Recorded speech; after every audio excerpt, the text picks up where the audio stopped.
Hello and welcome to the video for the Crabby Captain Cafe. This is painted on a 10 by 10 grooved board that I got from Bear With Us. It comes without holes drilled in it because you may want to have the grooves going horizontally or vertically. So once you decide which way your pattern's going, then you can drill holes for a wire hanger if you'd like. The first thing that I did to this is I gave it a coat of traditional burnt umber.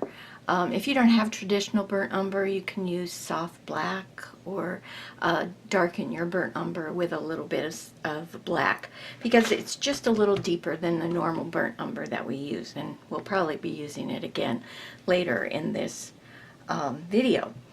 So we are going to do something a little different. I want this to look like an old sign, and so what I'm going to do is I'm going to take an old gift card. This one's a Walmart gift card, and I'm going to put out some bleach sand on my palette, just a blob like that, and I'm actually going to paint this bleach sand on the signboard with my credit card, not my credit card, this old gift card. It has no value, so you can get them anywhere. You can use old hotel keyboards, cards. But anyway, this, I'm going to load some paint. I kind of push the paint onto the card like this and just kind of tap it off a little bit. And then I'm just going to go to my piece and I'm going to drag this across to give me the look of old weathered wood. Now you get to some of them to go a little farther, and doesn't matter if it gets in the grooves, that'll be okay.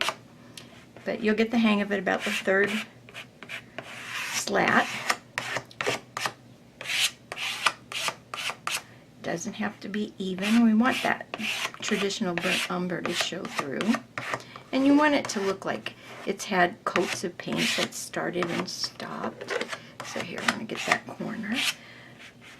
But I just thought this gave it a unique look, and it's just something different to do. So let's get this down here a little bit, and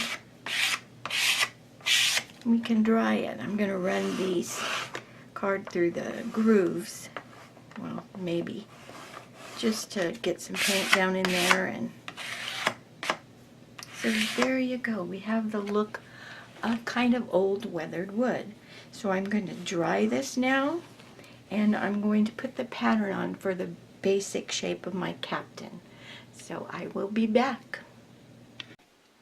Okay, so I'm back. I have the basic pattern on for the captain with his shirt and his beard, face, and hat. And so one of the first things I'm going to do is I'm going to take some regular burnt umber, not the traditional, and I'm going to float this color on the background around the captain. And it's easier to do it before you do your base coating, because you don't really have to worry about whether or not you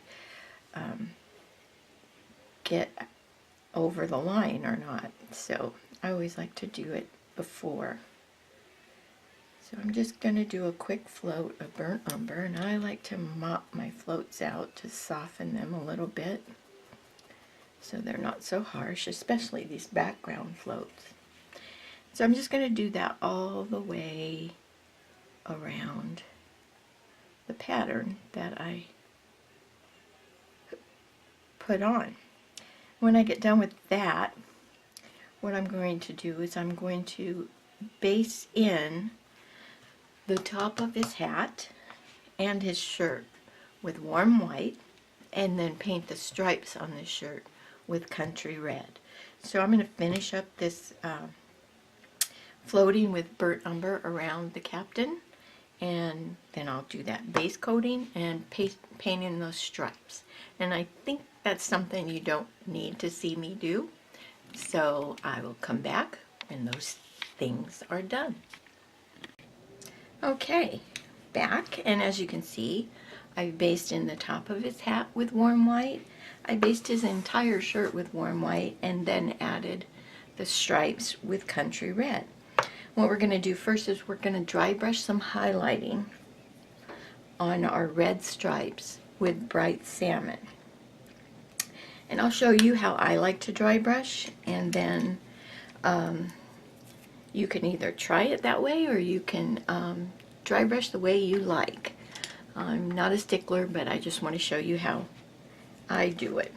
So I like to use a Langnickel Royal Sable short round brush to dry brush with. And when you buy them, they could have this maroon handle or they could have a blue handle.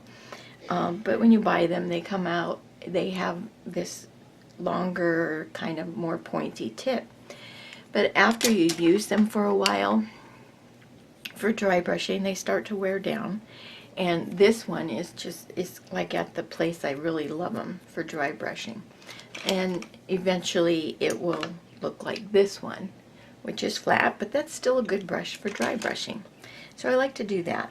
So what I've done is I've put some bright salmon out on my palette, and what I'm going to do is I'm going to load this brush with some bright salmon, and I'm going to start rubbing it on my palette, and I'm doing it in like a circular motion, one way and then the other.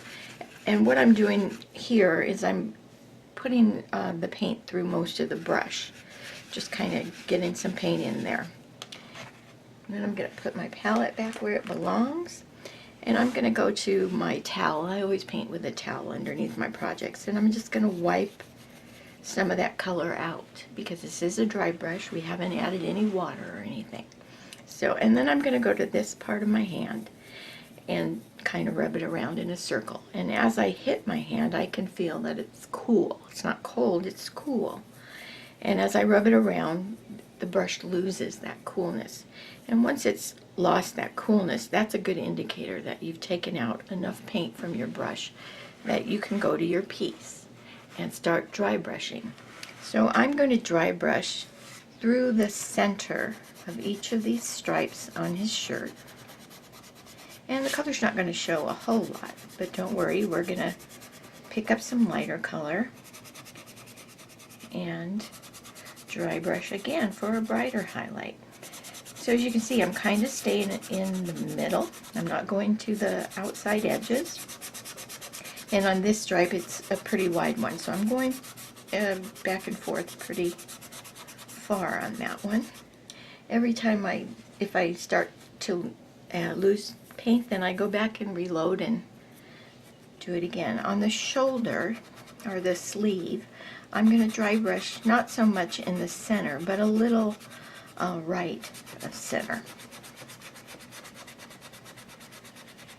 Okay. I think you can see that a little bit.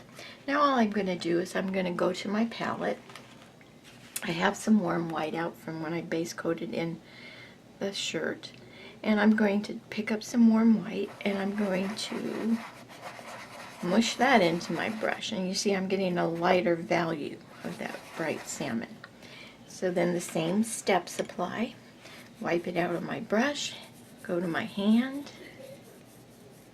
and then I can go to my piece, and I'm going to dry brush a brighter highlight, so that means it's going to be a smaller highlight. So I'm not going all the way across these stripes. I'm just kind of keeping it in the center of the bright salmon highlight that I did before.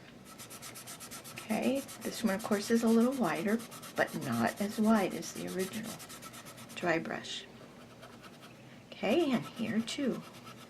Lighter, but smaller. Alright, that looks pretty good. So the next thing I'm going to do is I'm going to start floating some shading. And I'm going to shade the red stripes with black plum. And I like to use black plum because it's a nice dark color and it's a good shader. But I like to use a large brush again. This is an 18. And I also like to use a medium that's called Winsor Newton Acrylic Flow Improver. And I like to keep it in this little cup right next to my painting palette. And what this is it's a enhancer. It's like an extender but it doesn't take as long to dry as an extender, and it just kind of makes my floats move a little easier. I'm able to pity pat them in more and blend them, and I can mop them, and it doesn't get a sticky buildup. It's mixed with water, and it just makes floating and liner work a little easier. So basically everything about floating color stays the same, except where you would normally load into clear water, I'm going to load into Flow Improver. And then I'm going to blot and corner load just like any time else. And I'm going to blend this out on my palette, and I like to blend it out pretty good because I don't want too dark a line. I want a nice soft graduation of color. So from there I'm going to go to my piece, and I'm going to float some black plum on each of the red stripes.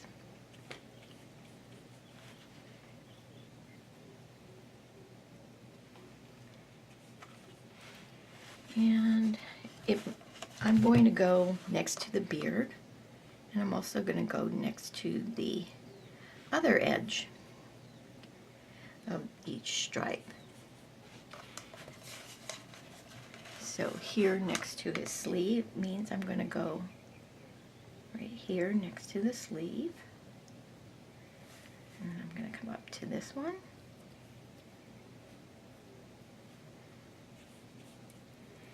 And this one. I like the way it looks already. I'm just picking up a little more paint. Now here, this one is around the bottom of his beard, so just kind of pity pat some color in there. His beard is going to come over it. So, and here, if you like to mop, you can just gently tap and blend that float out a little bit. So I'm going to go down this side.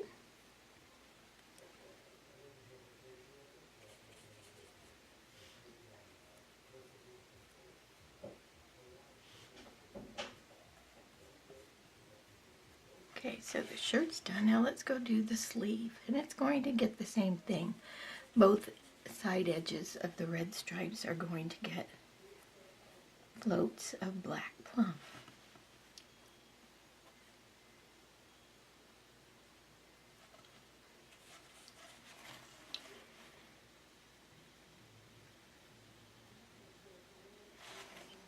Okay, I'm going to go on the outside edge.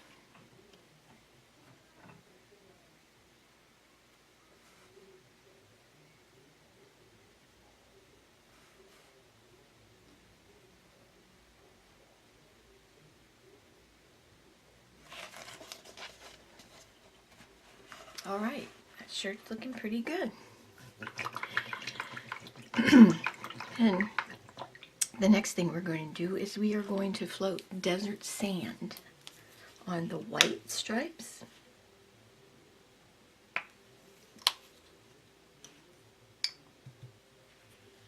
So the same thing, load, corner load, blend it out, and then float on both outside edges of each of the white stripes.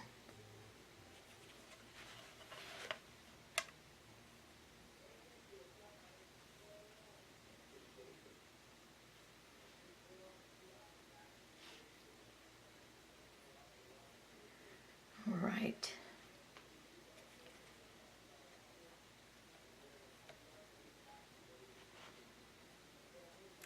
Pretty simple red and white shirt this guy's sporting. Nothing fancy about this captain. It's not like the Love Boat or anything.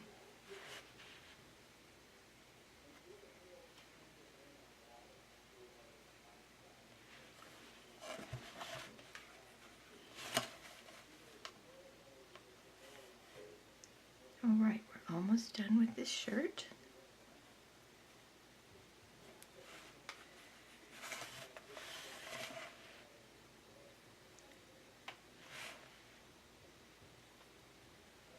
And I just thought of one more place that I'd like to float some of that black plum, and it's going to be across the tops of his shoulders. So let's go back into our black plum and just float that across the top of each shoulder. All right. There we go. The shirt is finished, and it's looking very seaworthy. That's a word. Anyway, so now I'm going to pull some colors and we'll start painting his face. I'll be back in a moment. Okay, I'm back. Normally when I paint skin tone, I use the color Coral Shell. But since this is a sea captain, I wanted his skin tone to be just a little bit deeper. And so what I did is I put out a drop of Coral Shell and a drop of burnt sienna, and I mixed them together. So it's even parts of Coral Shell and burnt sienna to get a little bit more deeper skin tone. So I am just going to base in his face with this mix. I just wanted him to look like he had maybe been out in the sun a little bit.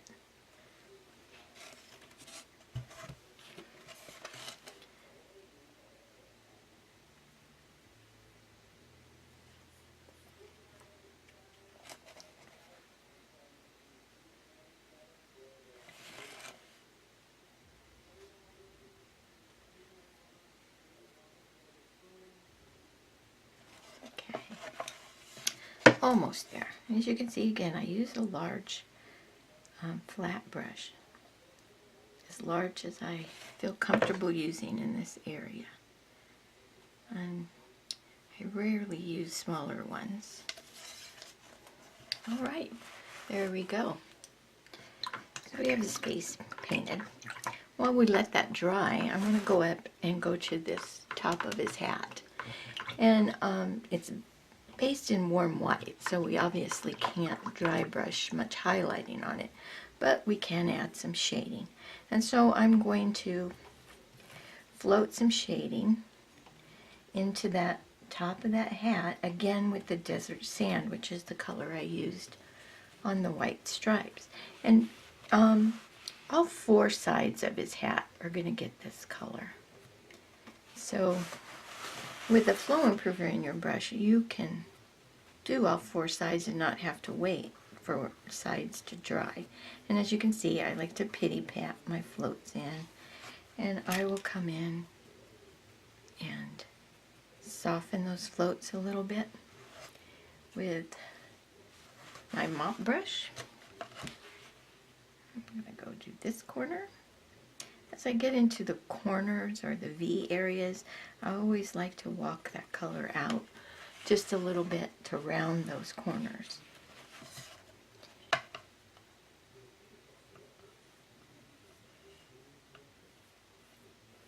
So see, it's not a perfect straight flat float. So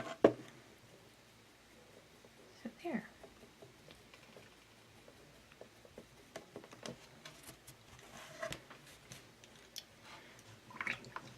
I'm also going to get out some graphite, and I'm going to base in this hat band. Maybe not graphite. I think maybe I'll go with deep midnight blue instead, and I'll do graphite on the bill. So let me pull those two colors and I'll be right back. Alright, so I pulled the deep midnight blue, and I'm going to base this hat band in with deep midnight blue.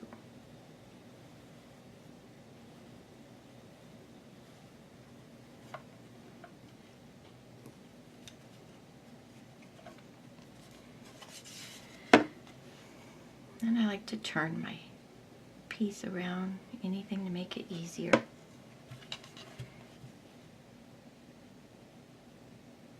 This hat band has a little bit of a rounded edge.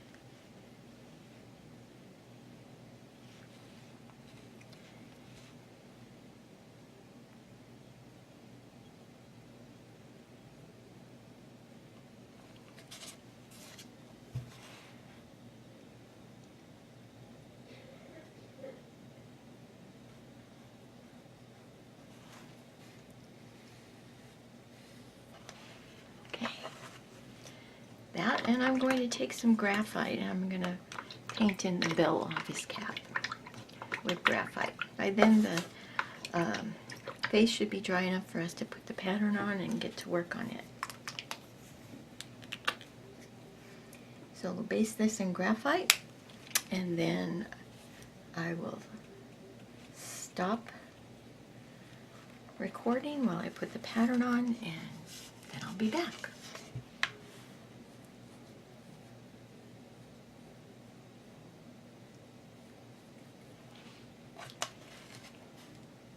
And I think you can see that I'm not real particular about the opaqueness of these base coats, because this is supposed to be an old sign, and so there are going to be areas where paint is more solid than others. So it's okay if it doesn't cover everything. Alright, I'm going to dry this, and I'm going to put the pattern on for his face. Alright, you can see that I've lightly put the pattern on for his face. And one of the first things I'm going to do is I'm going to base in his eyes with warm white. So I'm going to base those in completely, ignoring where the pupil's going to be. And one coat should do. You don't need to add water to your brush. There's a lot of stuff going on top of these eyes. So one coat should cover it.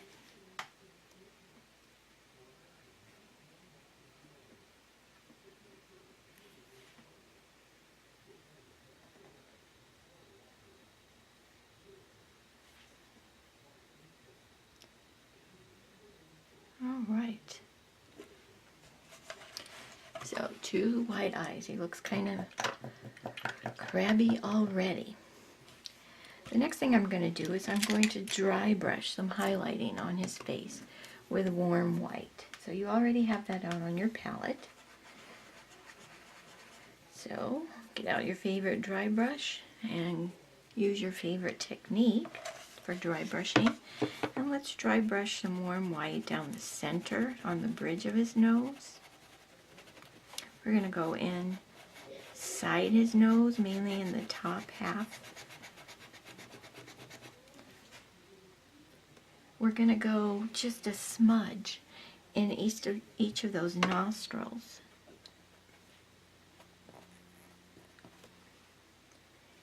We're also going to go on his cheeks, under his eyes.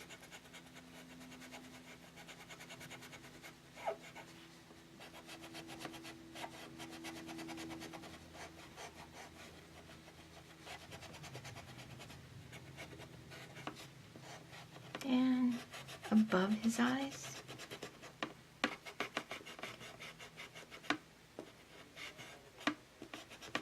Okay, down the sides of his face next to his eyes. So he's got a pretty fair amount of dry brushing on him.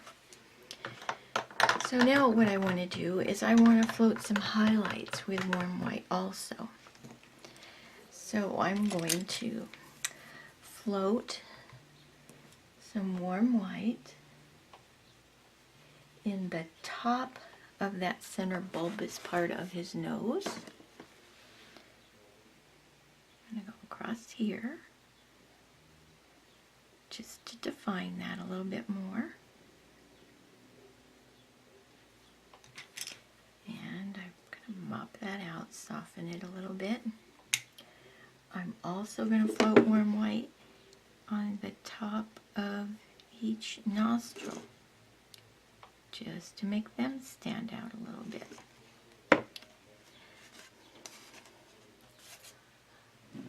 I also want to float some warm white in these eyelids to make them stand out a little bit. They have that little curve there, there, so you want to be sure to get that. And then out there.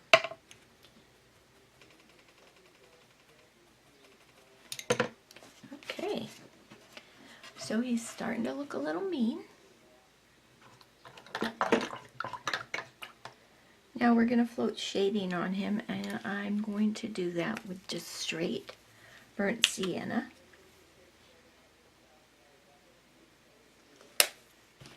So just a little bit of burnt sienna, corner load, and blend it out. And the first place I'm going to go is I'm going to go on his cheeks above the mustache. I'm going to stop when I'm going to take that all the way to the center bulbous part of the nose. So I'm floating on the nostril, at the bottom of the nostril. And yep, that's going to obliterate some of that highlight you had, but that's okay.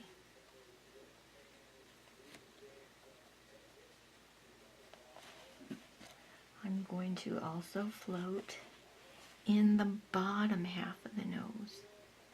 We did the highlight in the top. I'm going to do the bottom with the burnt sienna. So he's starting to look like a man with an older, weathered face. I'm going to go float shading on the forehead under the cap bill.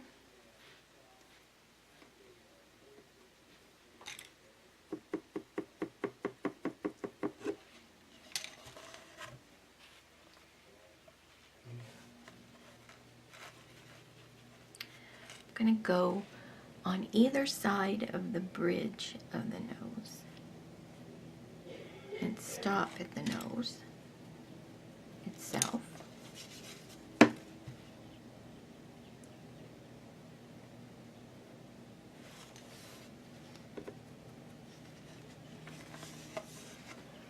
I'm going to go down the sides of his face with floats of burnt sienna next to his hair. Yep, you're getting it on the white. It's okay. You just needed the white there. And what you want to do is in this area right here, you want to walk that color up just a tad so it fills in that cheek space. So I'm going to do the other side now.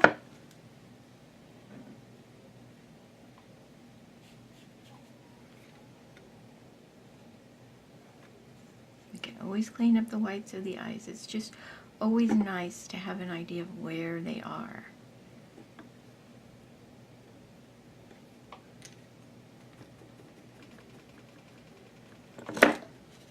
Okay. And we have one more place that we need to do, and that is above and around that middle section of his nose. So I'm going to start down here next to the mustache, and it's on top of the nostril, and I'm going to pull a float all the way around. So yes, I've kind of lost the nostril, but we'll get it back, don't worry. So blend that out pretty good. We also need to go under this wrinkle here, but you don't go across the eye. You're going to come out on this side. Kind of gives the pocket for his eye to be set in.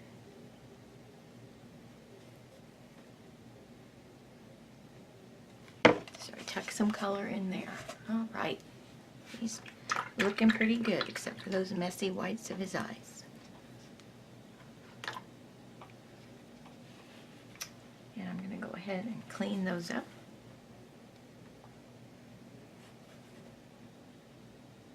Just another coat of white.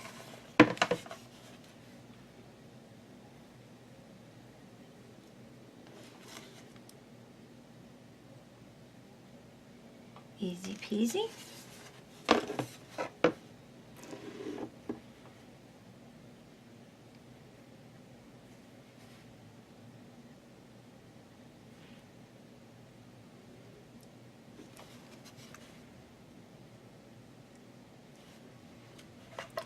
Okay, those are cleaned up. One's a little bigger than the other. I'll probably need to fix that. Easy enough.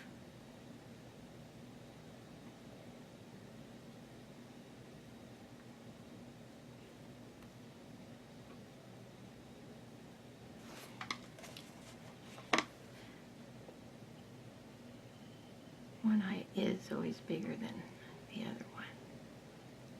Okay, cool. There you go. Now we're going to float some color in the bottom of his nose and in his cheeks, and we're going to do that with Country Red, very well blended out.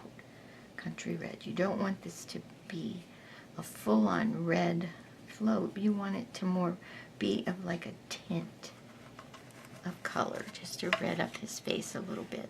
So I'm going to do that just in the bottom of his nose, right on top of that floating that I did with burnt sienna. And then I'm also going to float this on his cheeks. So I'm going to start at the nostril and go down into this little pocket and walk this color up the side of his face a little bit.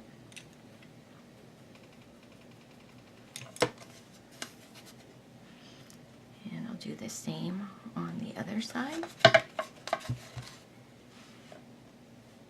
Start at the nostril and go down into this little pocket, and then walk that color up the side of his face a little bit. All right,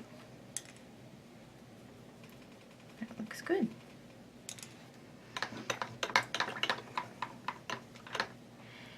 What I want you to do is I want you to take a liner brush and thin down some burnt sienna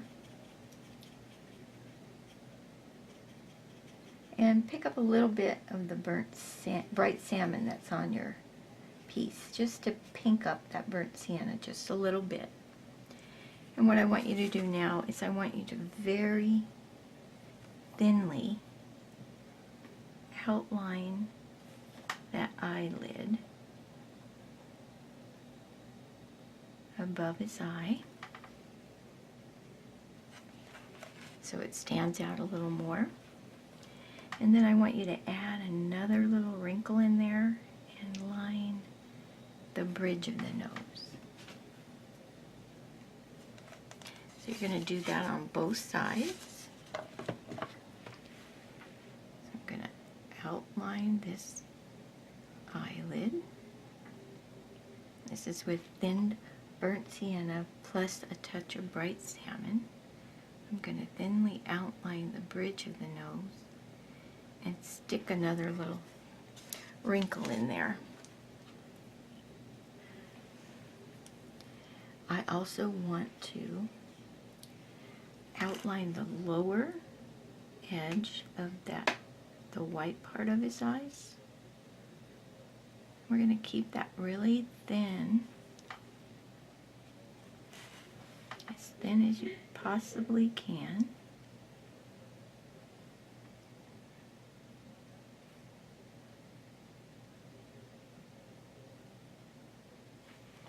Okay, and then he has some wrinkles that come from the corners of his eyes, the inside corners of his eyes. And you just line those in with this thinned burnt sienna bright salmon mix.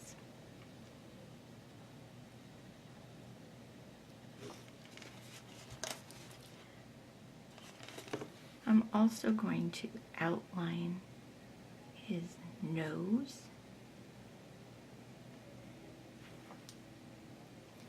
and his nostrils.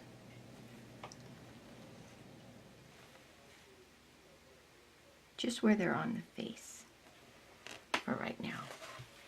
All right. Now we need to decide what color eyes this guy is going to have. We know his pupil is going to be lamp black, so we got that one covered. But we need to pick out what color, and I'm thinking maybe green. So I'm going to pull a green for his eye, and I'll be right back. All right, I decided to pull Hauser Medium Green to paint the color in his eyes, and I lightly sketched on the iris and the pupil, although I'm going to paint in the whole area with Hauser Medium Green to start with. It's just easier. So let's paint in eyes with Hauser Medium Green. He's got nice big eyes.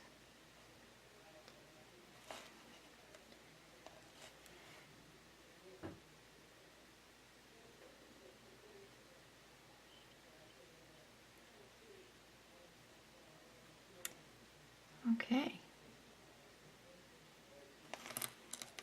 Let's look about the same size. Always start smaller than you want to be because we always end up making them bigger. Alright. Gonna dry those real quick. I like to use my Ranger Heat It Craft tool. It's heat gun, but it doesn't get like hot, hot, hot. It's not going to burn the hair off the back of your hand or anything. It's not going to bubble your paint or that kind of stuff. And it's quiet. I can use it and it doesn't get noisy and disturb while I'm doing videos or teaching classes. So I'm going to go ahead and paint the pupils in with lamp black.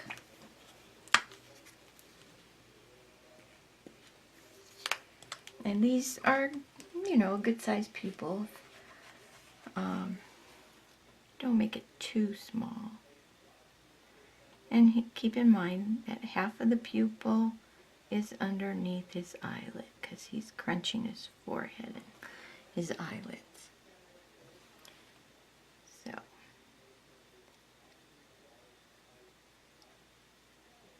let's paint in those pupils really quick. Another time you need to start smaller than you intend to be because we always get bigger. You can always just add a little bit of width and girth to them. I think this one needs to be a little bit bigger here. Okay. He's looking pretty mean. Alright, I'm going to take some Irish moss and I'm going to line a highlight on the green part of his eye on the left side. So, like from the top left side about halfway through. I'm just going to take some Irish moss and line a highlight through there. Okay. Then I'm going to take some Hauser dark green and I'm going to line shading on the other side, in the left side.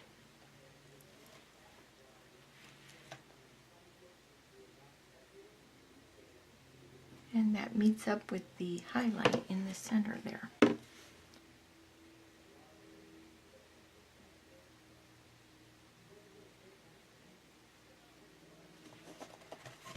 Alright, mean green eyes.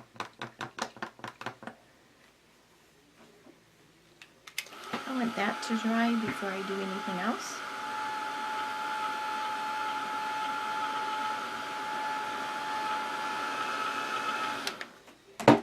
And this is an important part. It's also a scary part, but it's something you need to do.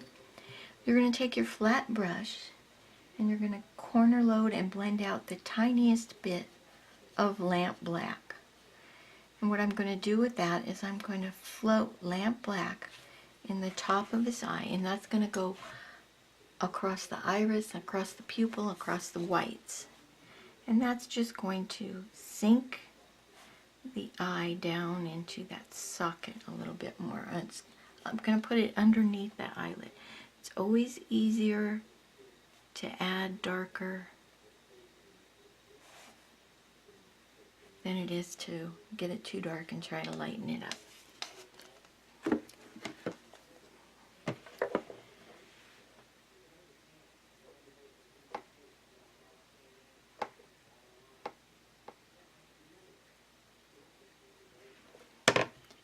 Okay, cool. Now those eyes are sunk back into his head a little bit.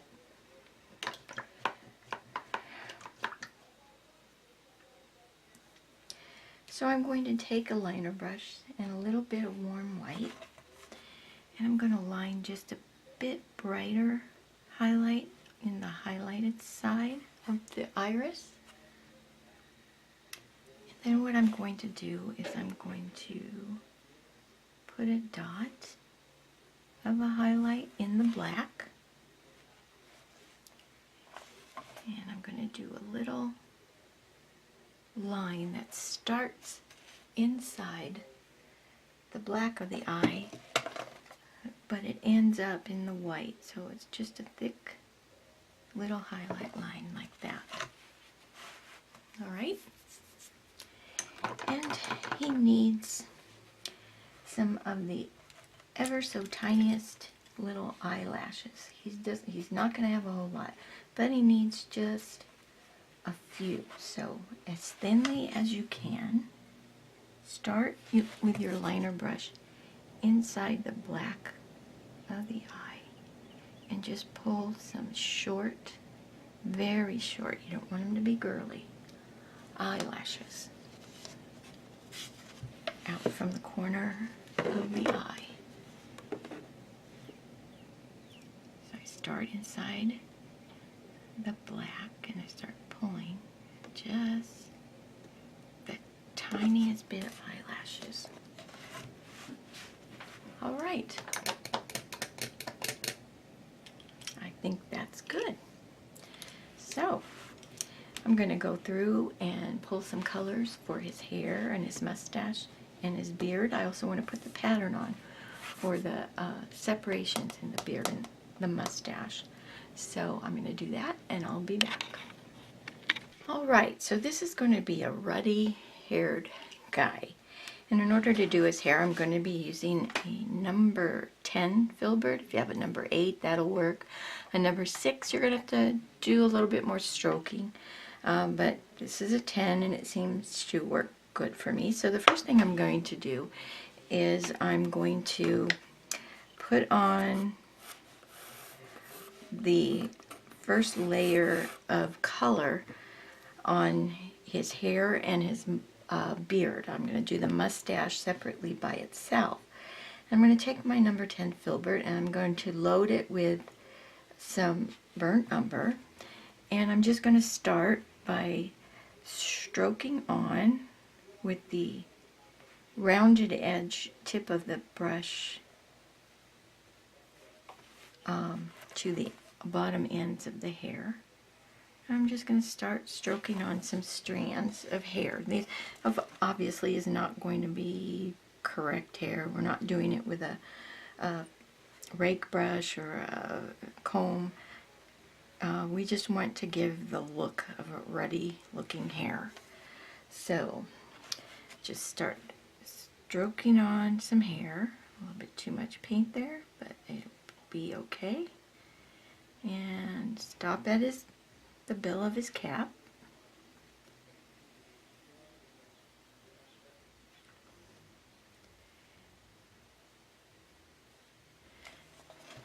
Okay, so the first layer of his hair is on. So now I'm going to go to his beard, and I always like to start in the center, and I'm only going to pull this up to the mustache. So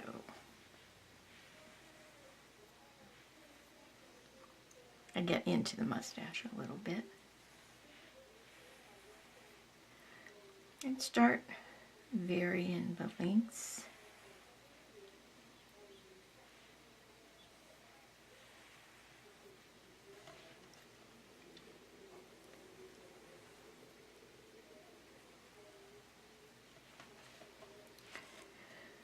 Right. Alright, so he's starting to get a full beard. You just continue to do this until you have the beard basically covered with burnt umber strokes.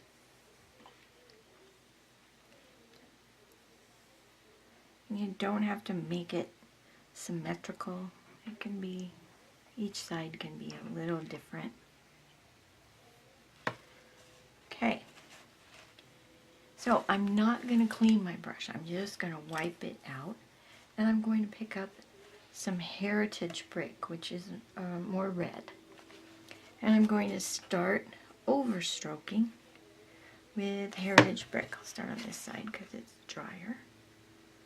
And I'm just going to pull it. If it runs out of paint, that's okay. You want to be able to see some of that brown underneath. Okay. So I'm adding some red into his hair now.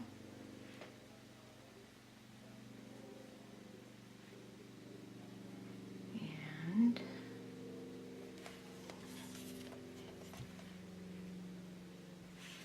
okay.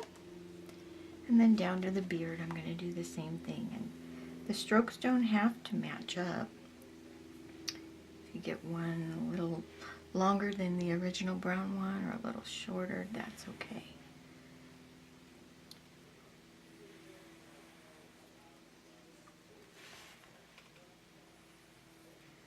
So basically I'm just giving him some red to his beard.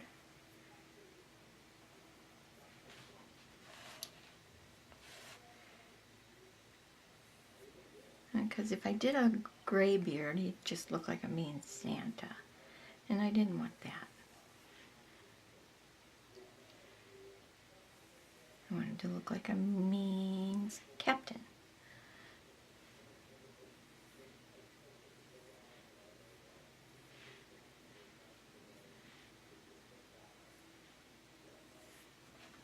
Alright. You can wash your brush out.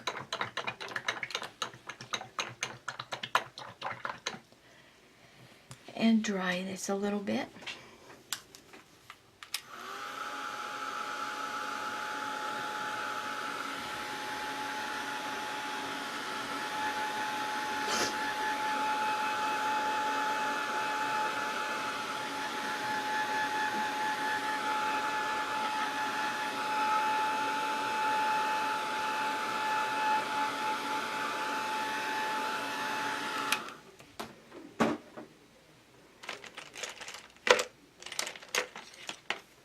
And now I am going to use a filbert comb brush. This is a 3/8 inch filbert comb brush.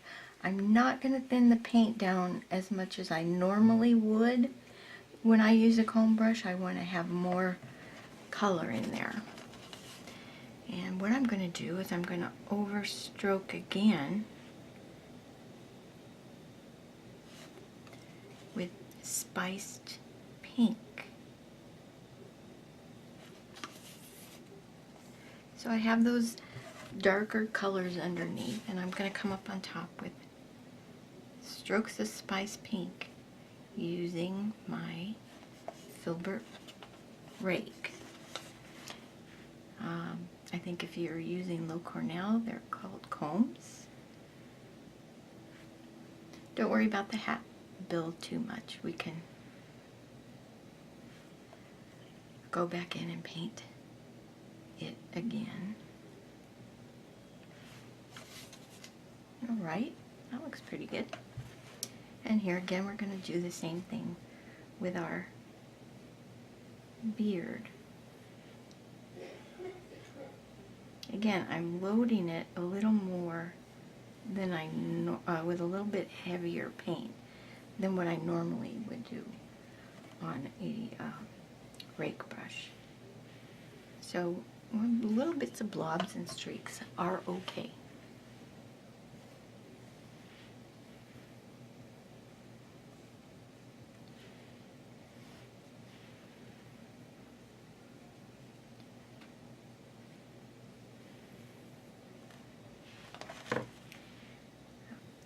right here.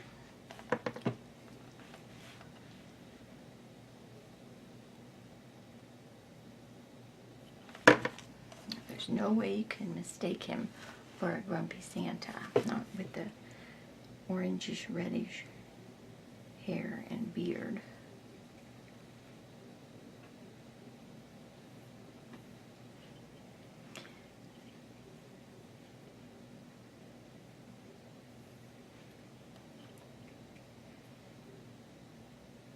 So there's still a lot of layers to this beard and hair, but it's a little less time consuming than if we did all the layers using strictly the rake brush.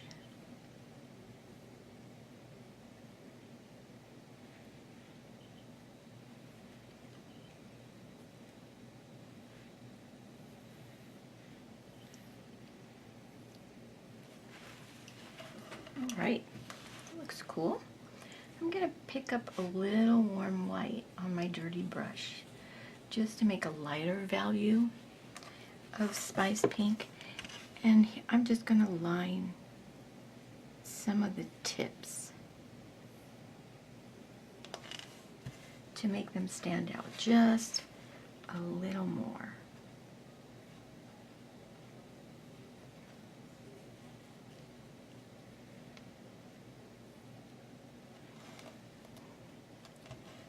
Okay, and the same thing with the beard. I'm going to add some lighter sections to the beard.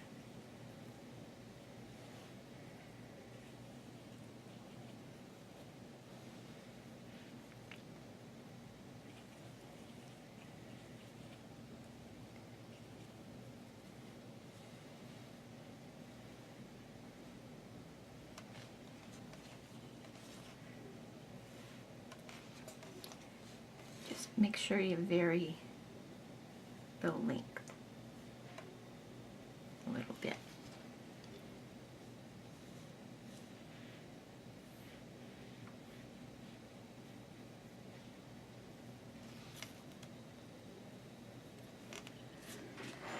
Okay, I think I like that. I'm going to let this dry, and then I'm going to put the pattern back on for the mustache. And the mustache is going to be done in basically the same way.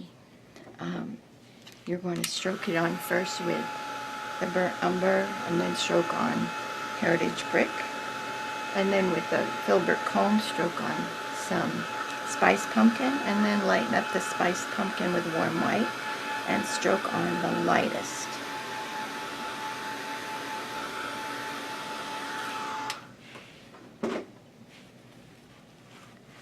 So let me get that pattern back on for his beard, his mustache, so I know where that's gonna go.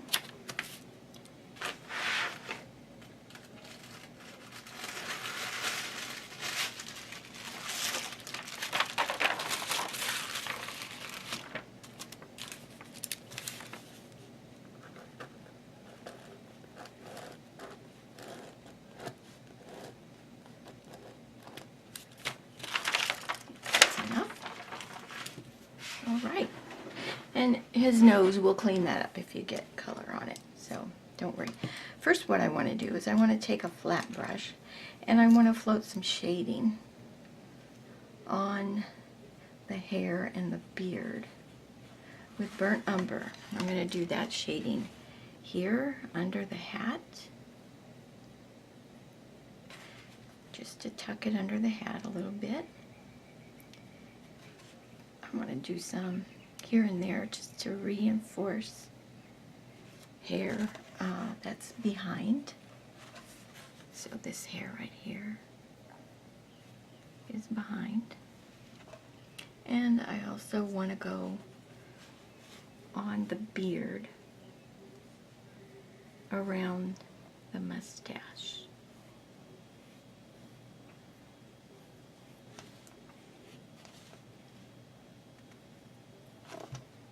Just to set it on top of the beard a touch. All right,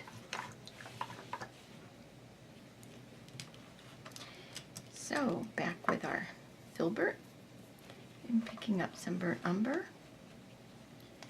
And we're going to stroke on his mustache. Now you can stop when you get close to the nose. We will do another float of burnt umber to tuck that in under his nose.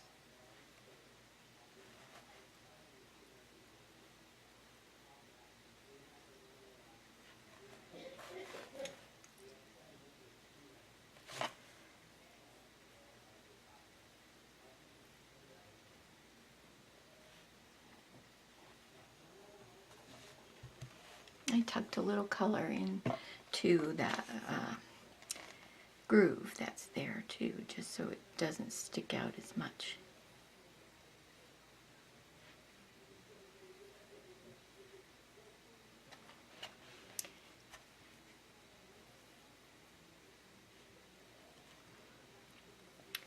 And the last one.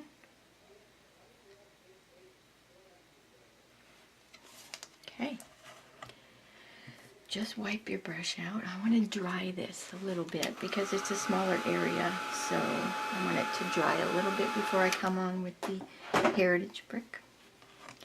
So then on my dirty brush, I'm picking up Heritage Brick, and I'm going to stroke the red color into his mustache a little bit.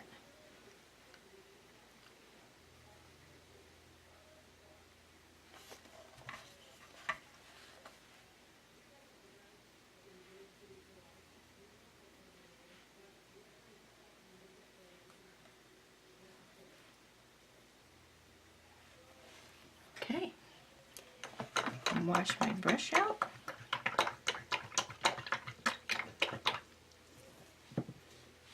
And I'm going to dry this again.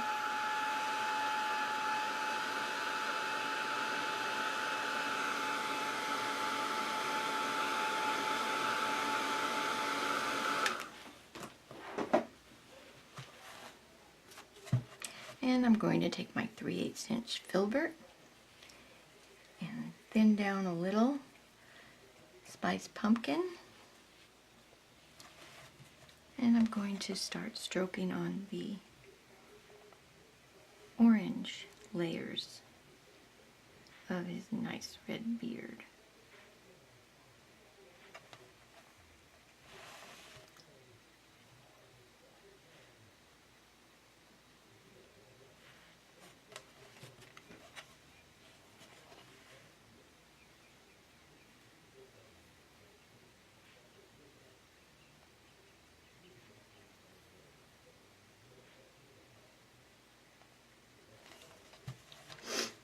A little lighter on one side, so I'll stroke some more.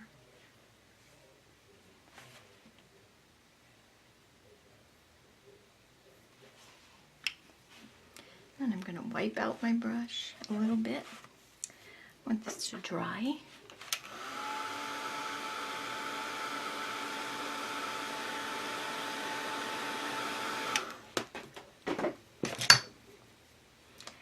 And I'm going to pick up some spiced pumpkin and some warm white for that lighter value spiced pumpkin. And I'm going to stroke on the lightest value on his mustache.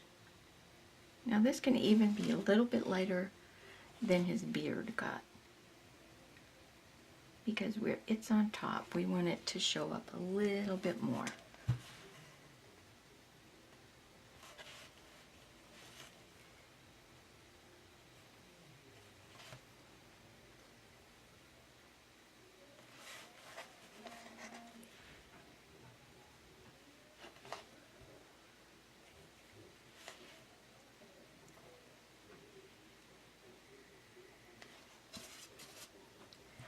And I might even pick up a little bit more warm white and just touch those ends of the beard, of the mustache, just to make sure they're standing out a little bit more on top of that beard.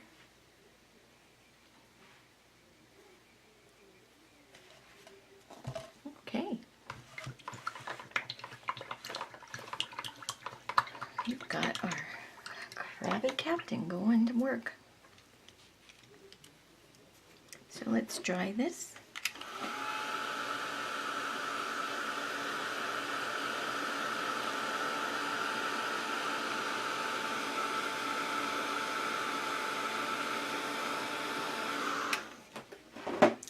And we'll come and tuck some of that burnt umber shading on his mustache under the nose. And I'm going to start a little bit on the top of the mustache and then come down around underneath.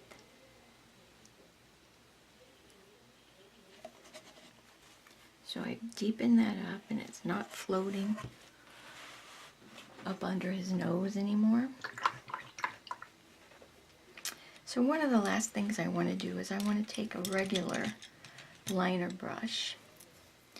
This is a number 4, but you can use just about any size. I'm going to take some of that really light Spice Pumpkin Warm White mix. And I'm just going to stroke some more definite, fatter hairs into his hair and his beard, just to define it a little bit more.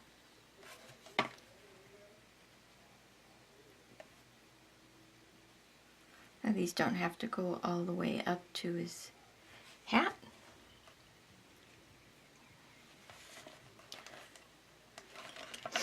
And I also want to, right here on his cheek, I want to pull some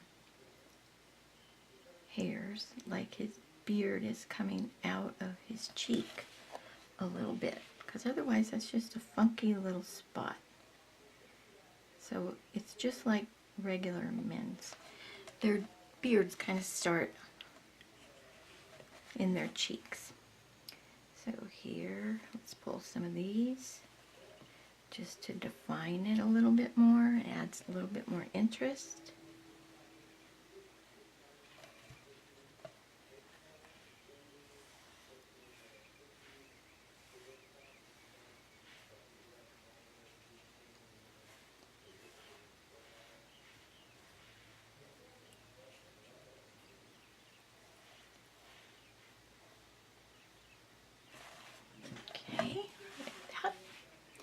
And then we'll go to his mustache.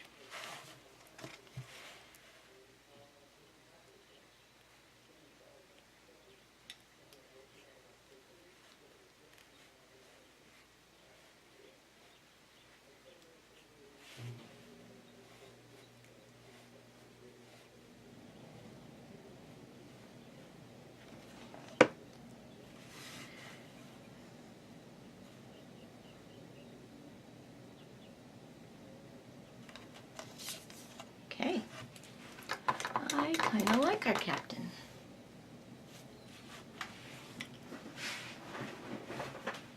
All right, I think I'm going to put these paint colors away, and when we come back, we'll work on his hat a little bit. All right, I'm back, and we're going to work on his hat a little bit. We based in the cap bill with graphite earlier. And I'm going to dry brush a little highlighting on it with Gray Sky. Let me find my handy dandy dry brush. Oh, there it is. And so just picking up a little Gray Sky and just going to dry brush.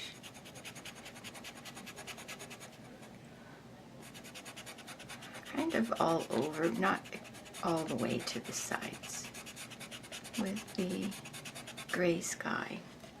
I'm going to pick up a little bit of Warm White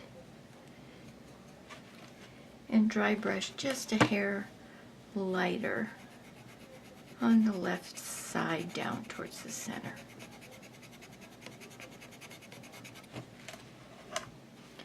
Alright, and then you can wash out your brush. We're going to float some shading on this bill of this cap with lamp black, and that's going to go basically around all four sides. So you want to side load just a little. You don't need a lot of lamp black. And I'm going to go across the top of that hat bill, which ends up to be right there at that groove. And I'm going to go across the bottom. And this will help clean up areas where you may have gotten hair over into the hat bill. And again, darken up those little V areas a little bit. Okay, that's all there is to the hat bill. This hat band, I'm going to dry brush with baby blue. I'm going to dry brush highlighting.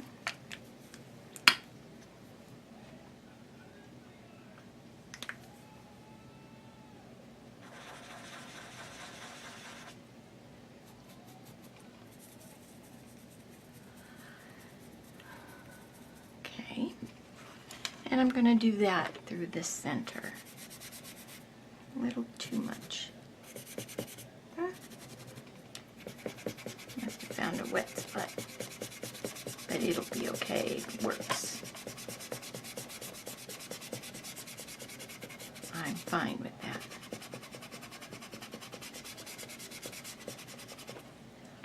All right.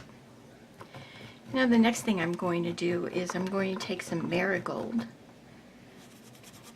and I'm going to line the stitching through the center of that hat band, and I'm also going to paint in this patch that's on the top of his cap. So liner brush first. Let's get that stitching. Now you can put the pattern on if you'd like. I'm just going to wing it. And it's pretty thick stitches.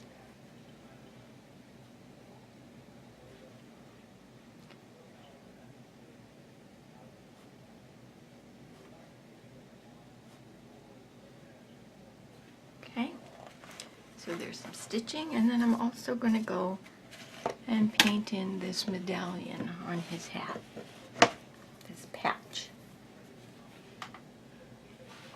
with marigold.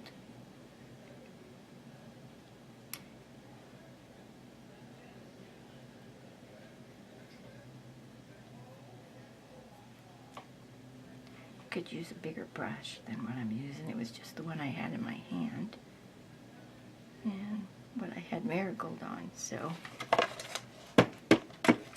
I just decided to use it.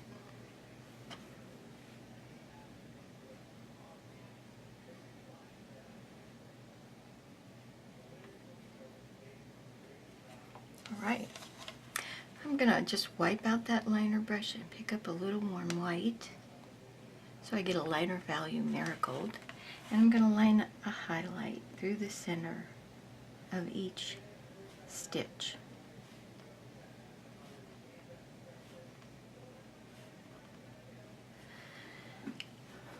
Alright,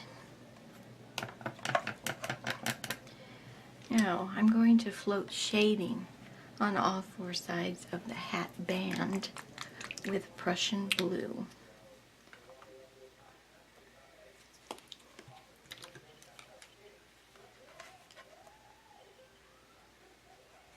So blend that out really well. Prussian blue is a strong color. And I am going to go right across any stitches that are in the way.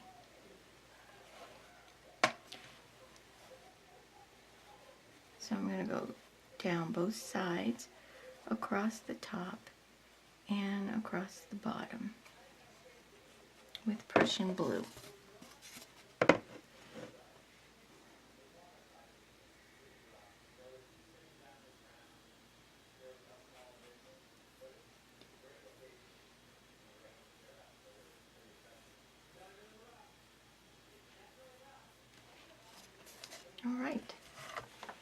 works for me. Now we can go back to the top of his hat where we painted that medallion and float shading around it with desert sand, which is the color we floated shading on the edges.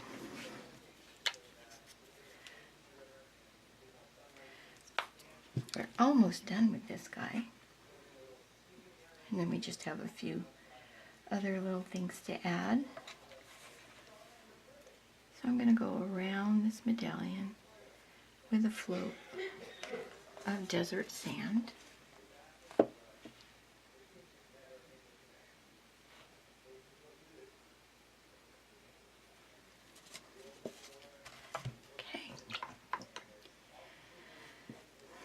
And then I'm going to dry brush some highlighting in the center of the medallion with warm white.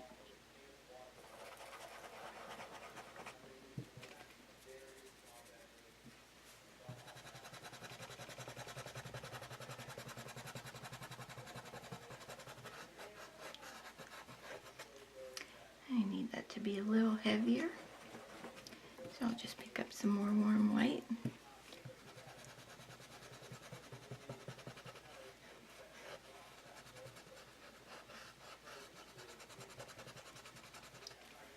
Okay.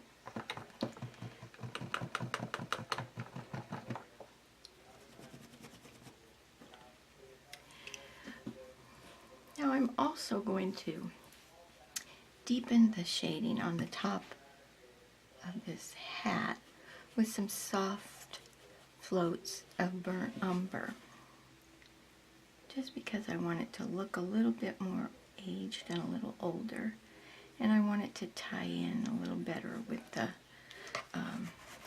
rest of the stuff that's going on here. So very soft floats of burnt umber. If you blended it out and you think you blended it out enough, just blend it out a couple more times just to make sure.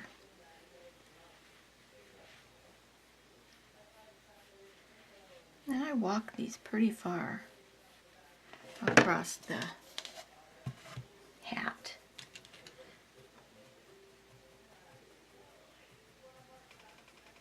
So it kind of looks like a dirtier old hat.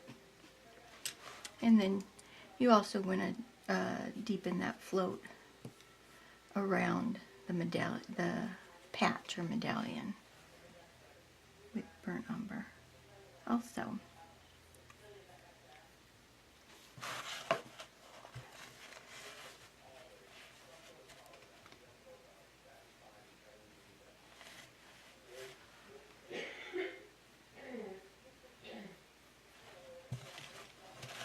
And those are really terrible floats, but they work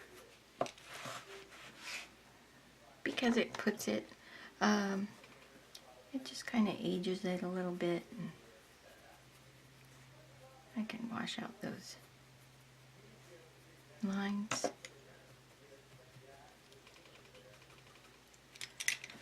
All right. Now what you want to do is you want to put the pattern on for the little anchor that's on that patch. And I'm just going to wing it here. I'm just going to draw with my pencil, but you can pull yours off the pattern.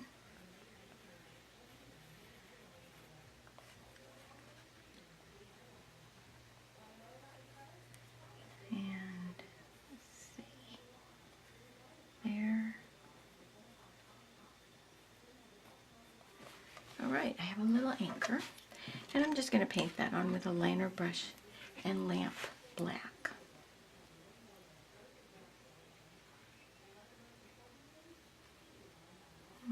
Put a smaller liner.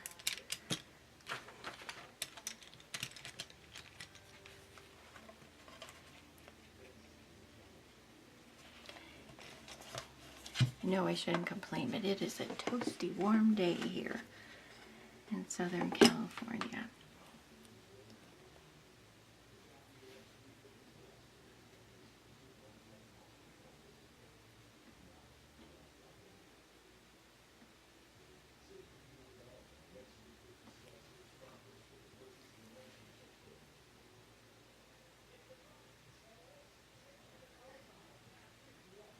So very carefully just paint your anchor with lamp black.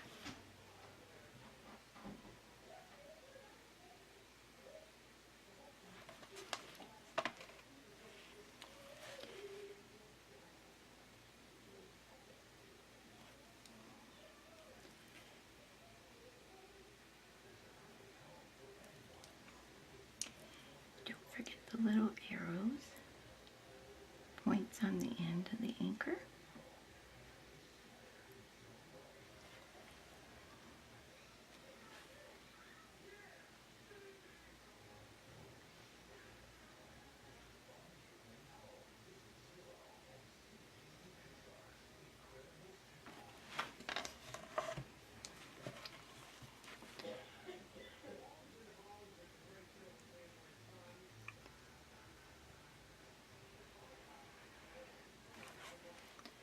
Okay, there are a couple of dots here. You can dot them with your stylus if you want. Alright, we got our anchor on our hat. And what I want to do is I want to make this patch stand out a little bit more. So I'm going to take some warm white on my liner brush and I'm going to line like a ridge around this patch just to make it stand out a little bit more.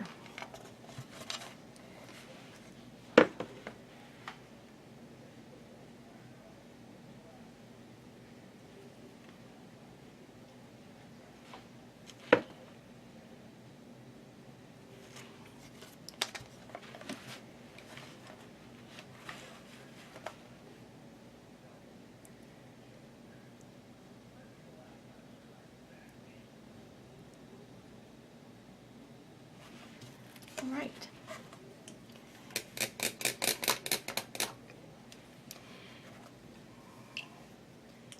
And then one of the last things I'm going to do is I'm going to very thinly outline around the outside of that ridge we just put on with burnt umber. And keep it very light, thin line, as thin as you can.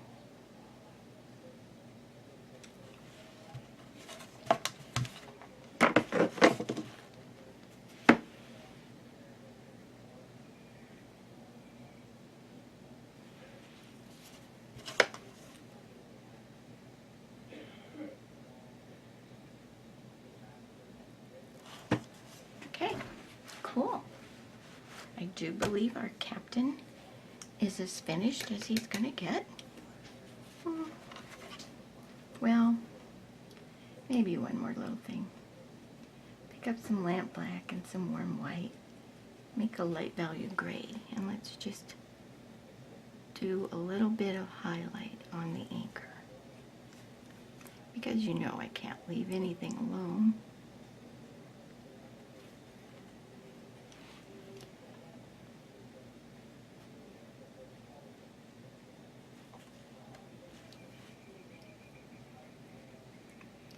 And then one last thing.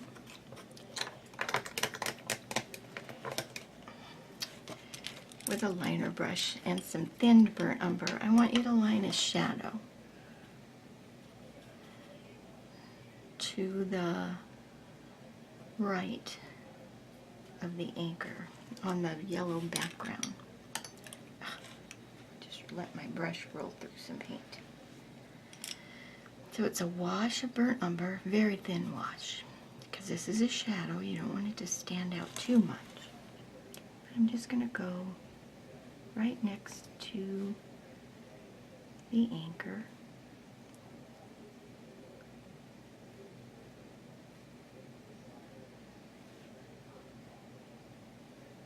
To the left side.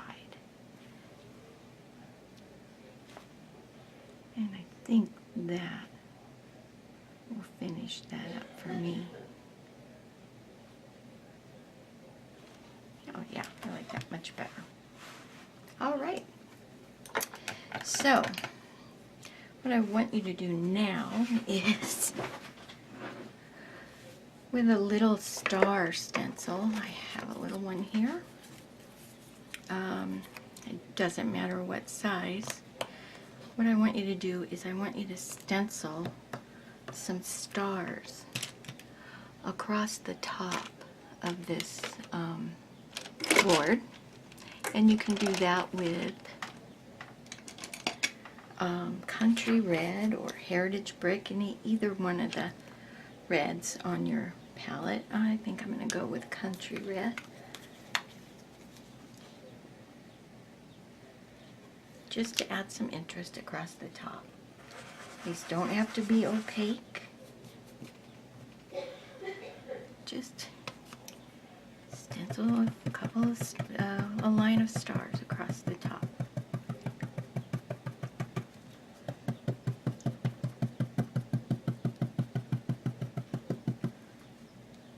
Now this one is going to be behind the hat a little bit. And this one just gets a little tip. So just pay attention to where your hat is.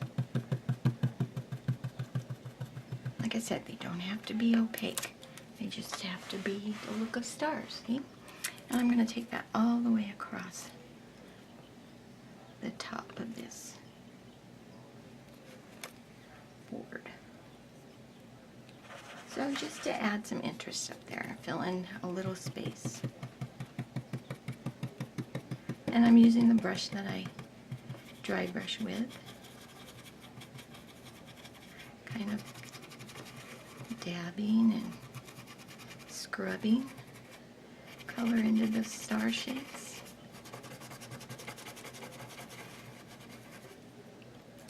And there we go. He's looking better and better everything we add to him.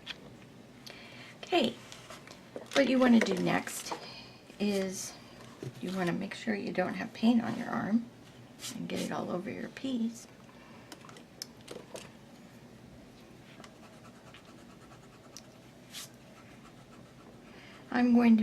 I put the pattern on for the captain's wheel, and what I'm going to do is I'm going to base that in with sable brown. So you can go ahead and put the pattern on for your captain's wheel and for that wave across the bottom, and paint the captain's wheel with sable brown, and I'll be back once that's done. Alright, so you can see I've painted the captain's wheel. I did avoid the area that's going to be a wave later on. It was just easy to do, and I painted it with sable brown. And what I'm going to do now is I'm going to dry brush some highlighting with mink tan. And let me get my pattern out here so I know what I'm doing. All right. So, here we go. Mink tan. And I didn't put the pattern on for that, but let me see here. I can do it really easily here. So, you probably want to do that before you get started. This was just, I forgot. I got sidetracked. Easy to do to me these days. Close enough. Alright, so now back to dry brushing with mink tan. So I'm going to treat each of these sections as its own section. So I'm going to dry brush through this rounded part of the wheel. I'm going to dry brush on the handles as their own separate section. Thankfully it's not an entire complete wheel, or we'd be dry brushing for a long time. And then I'm going to dry brush this, I don't know what you call it, stock for the wheel. I didn't look up the anatomy of a ship's wheel.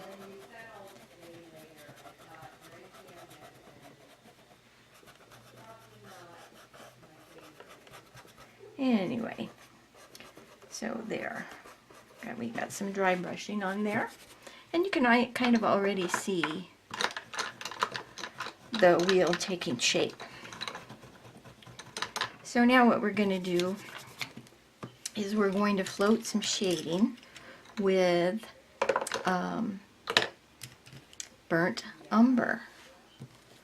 I use burnt umber quite often. So I'm breaking open a pile I had here. And the first thing I'm going to do is I'm going to float shading up against these spindles. That's what we're going to call them. So on the round part of the wheel, to separate it from the spindles,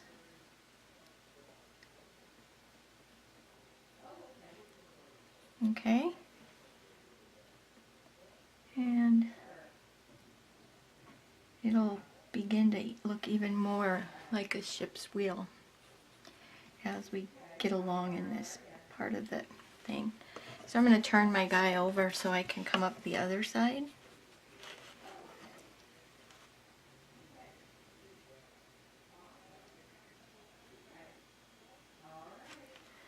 Okay, so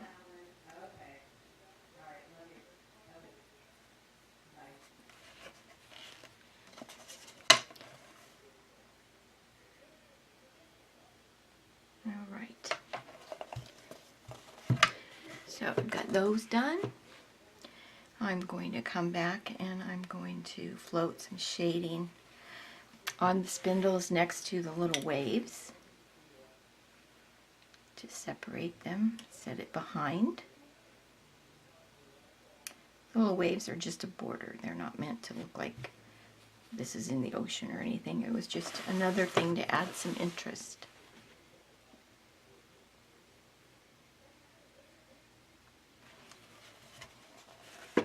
Also want to tuck some shading on the round part next to this wave here.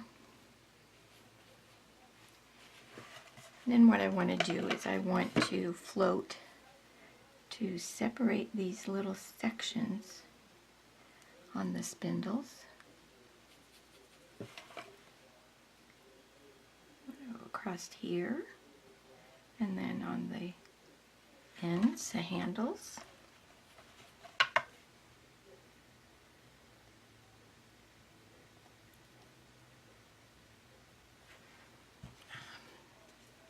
Okay, cool.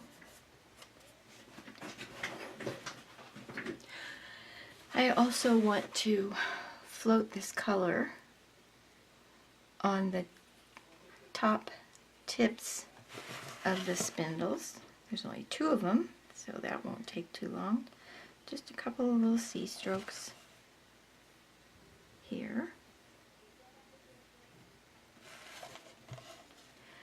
I also want to float it across the top edge of this round part of the wheel. I'm also going to do the bottom edge.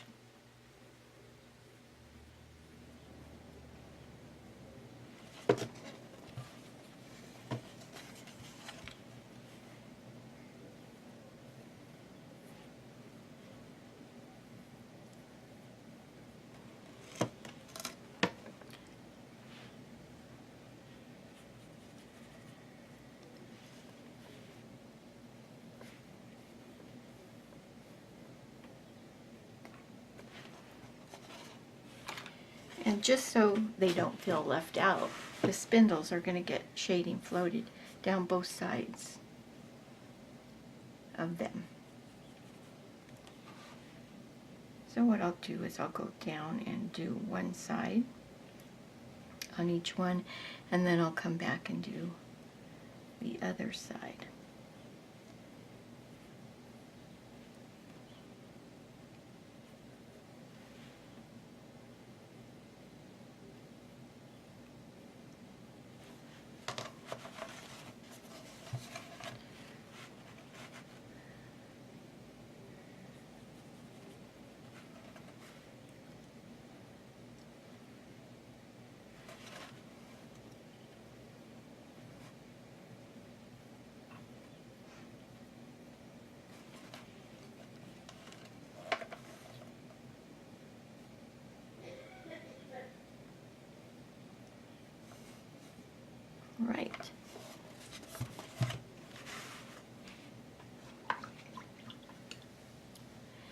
I'm going to come back with the Mink Tan, and I'm going to float some highlighting in some areas. And mainly that's going to be these tops of the spindles.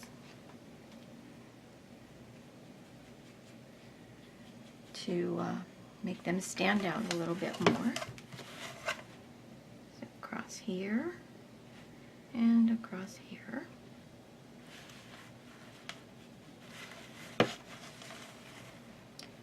across here. And then drop down and go across that next section. Here and here. Let those stand out just a hair more. Now I'm also going to take my liner brush and I'm going to line some wood grain on these with thinned burnt umber. And let's see if I can get it thin enough here. So first I'm going to go through the larger rounded parts of the wheel, and all I'm doing is just lining random lines to act as wood grain here. And I might add a little knot hole, not too many because you don't want to get carried away. You just want to give it the look that it has wood grain. And I'm also going to line this wood grain on the spindles.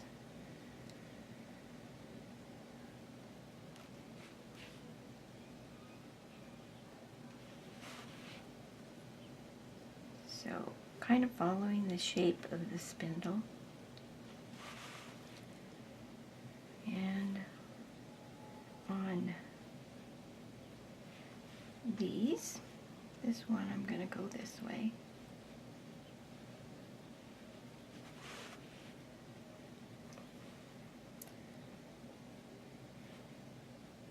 And all you're doing is just giving the idea that this is made out of wood. I'm not putting a whole lot of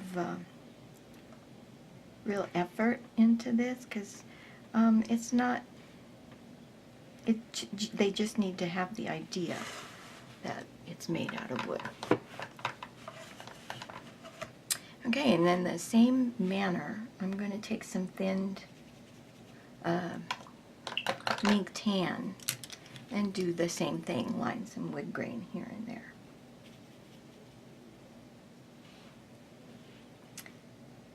And just again, not too much.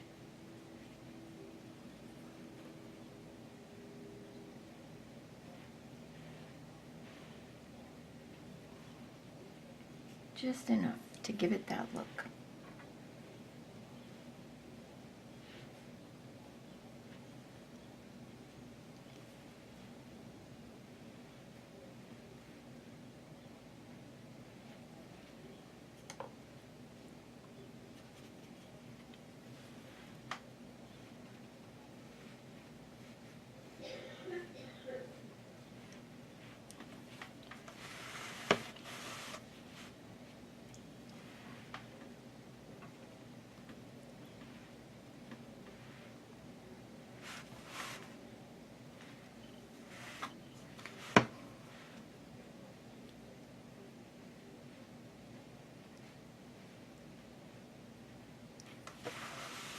Right.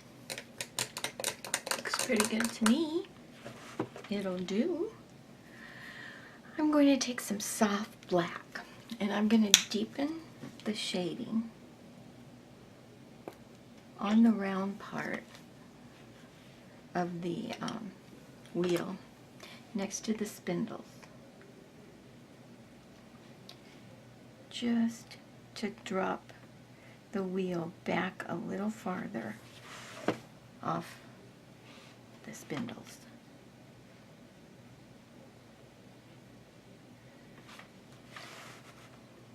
I love soft black to do this kind of stuff. It's just a really nice color.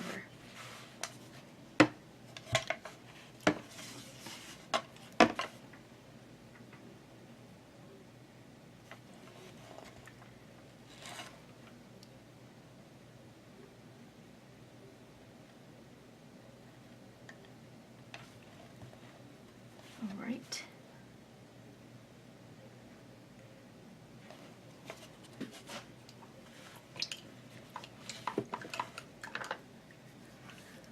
Okay, and I think we need to add just a little bit more highlighting to our wheel. So I'm going to dry those floats a little bit. And I'm going to come back in and I'm going to dry brush some warm white here and there.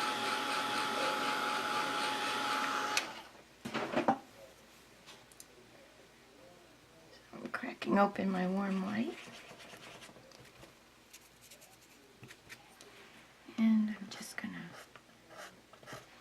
drag some warm white highlight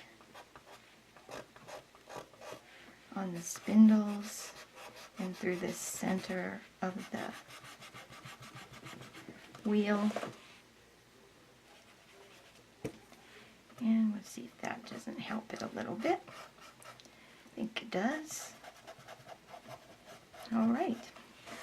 Now the only other thing you need to do is float some shading behind the wheel on the background and on his shirt, on the captain's shirt and beard, to put the captain behind the wheel.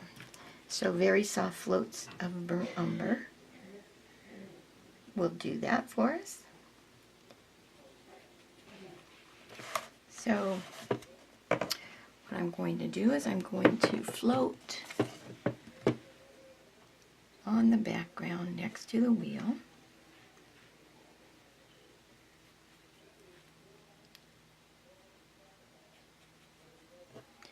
And I could go in here and float.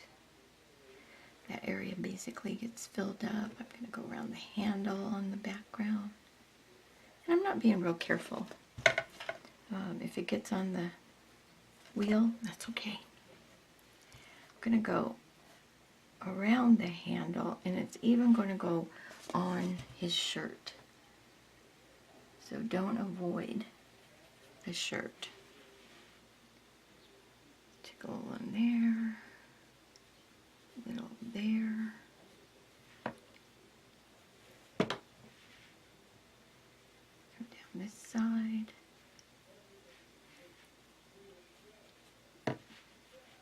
And just wherever there's background, and I'm kind of filling in that area a little bit because I can. You want to float burnt umber on it next to that wheel.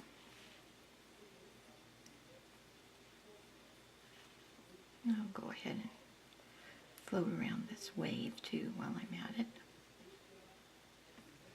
And it looks really messy, and I'm fine with that because this is an old sign. Let's get a little in there.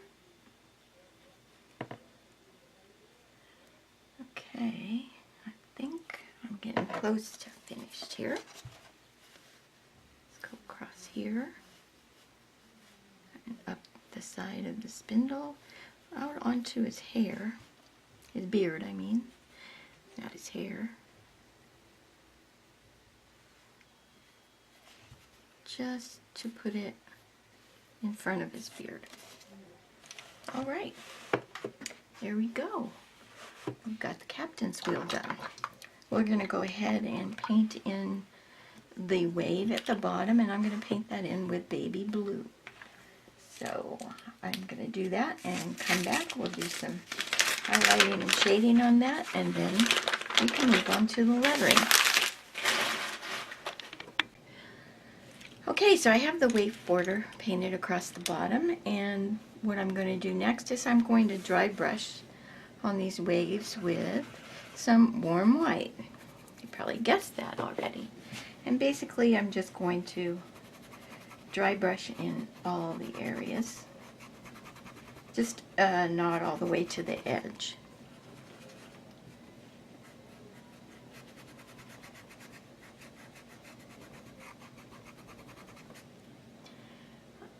It could just be a blue border, but I can't leave it just a blue border, so this is what happens. Dry brush.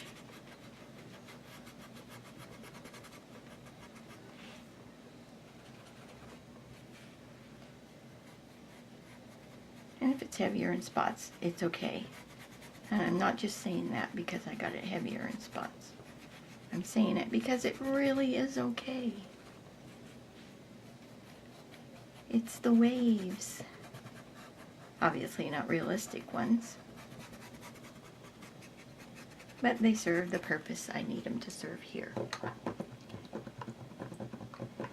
So then I can wash out my dry brush.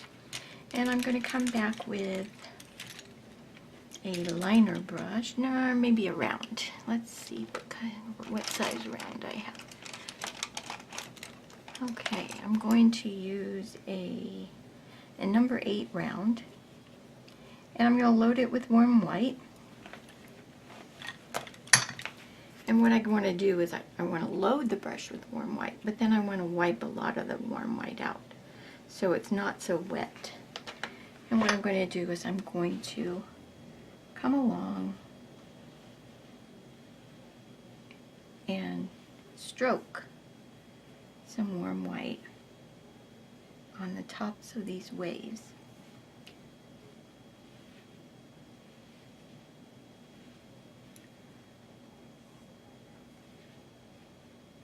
So if it runs out of paint, that's fine.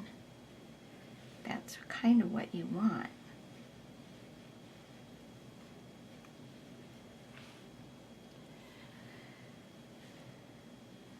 So everything with this is kind of sketchy. So the waves should be too.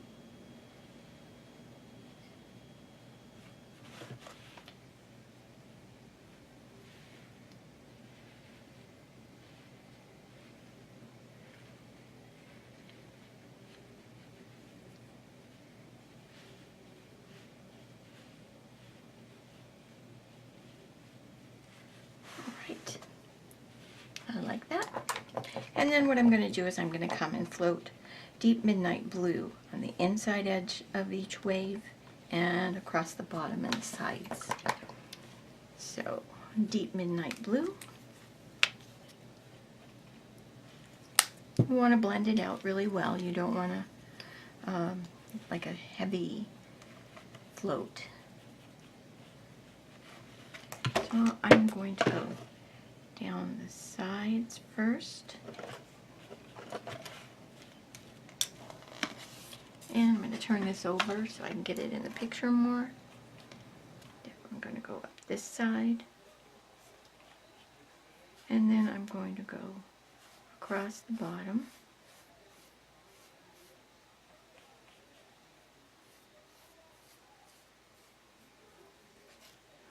And I want to go ahead and mop that and soften that float a little bit. And then what I'm going to do is I'm going to float just a little bit of color. Let's see if I can do this here. On the underneath side of each wave, just to darken in that curl. It's not a real heavy float. And it just kind of tails off into the white a little bit.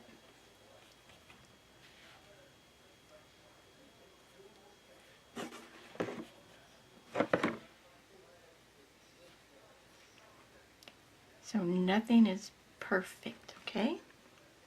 All right, and then we got our wave along the bottom. And here again, we need to come back with some burnt umber and float against the wave on top of everything that's behind it. And of course, I put the burnt umber away. Luckily, my paints are not very far away from where I sit to paint. So here again we go with the burnt umber float, and I'm going to go next to the waves on the background and on whatever is behind the waves.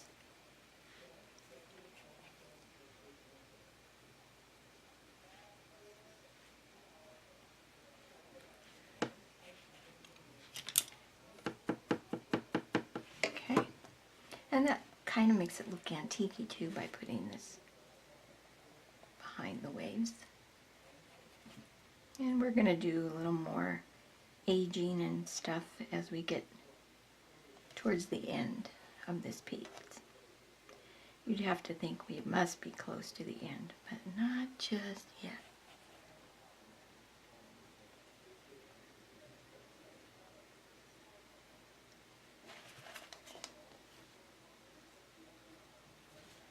All right. Looks good to me. Okay, the next thing we're going to tackle is going to be that lettering. So what you're going to want to do is you're going to want to put the pattern on for your lettering. And then we'll come back and we'll work on that. Okay, so after I got the lettering on, I was looking at him and I decided he needed to look more like a sea captain. And so I sketched in a pipe to paint in here. So I'm going to, this will be on your pattern, so you'll have it all coming up, but I'm going to get in here and I'm going to paint in this pipe. That kind of comes out from his mustache. And I'm painting it in with burnt umber. So we'll do that. And I think that'll make him look even more like a crabby sea captain. And anything to help the cause, right? It's the little things that make it interesting.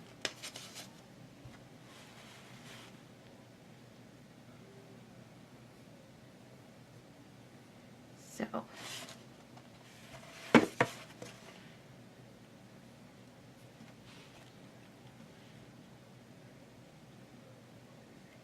okay, cool.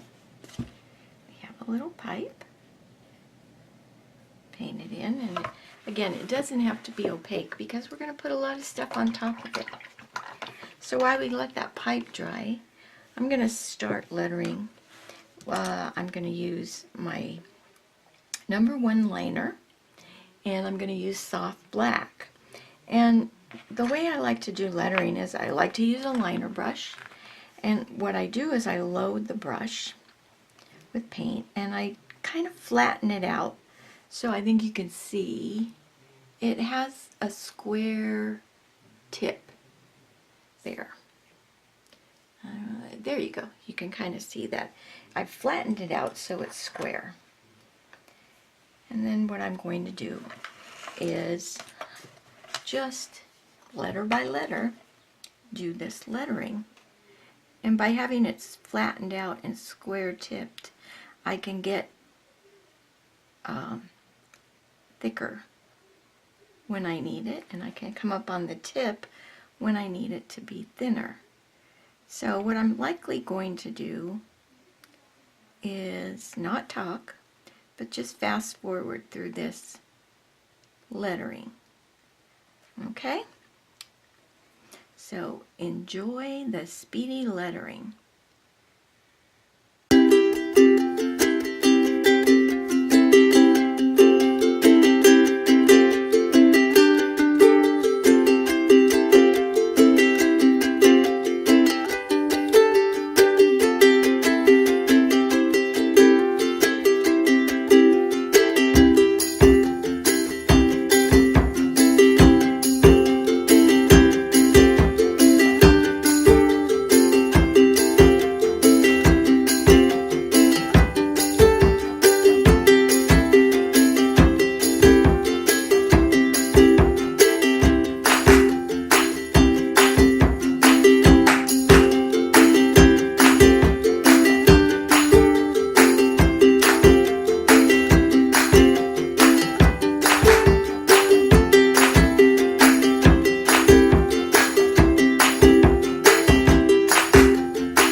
have the lettering painted. So now while we let the lettering dry, we're going to go back and work on this pipe.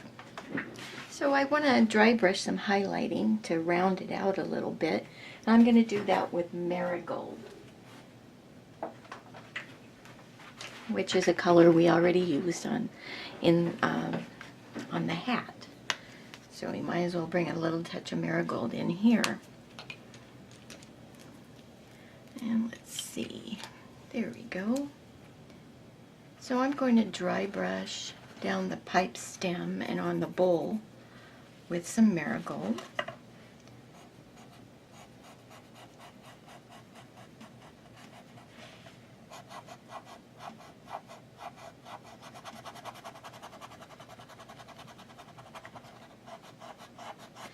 And then I'm going to pick up a little bit of warm white and dry brush just a little bit brighter highlighting on the stem and the bowl.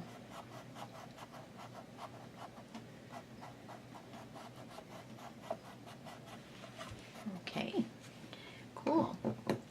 And then I'm going to float shading with the soft black, which is the color I used for the lettering. I'm going to float shading right here where it goes into his whiskers. And also I'm going to float shading down the side of the bowl, but I'm going to stop before I get all the way to the bottom. And then I'm going to float up this side of the stem. I'm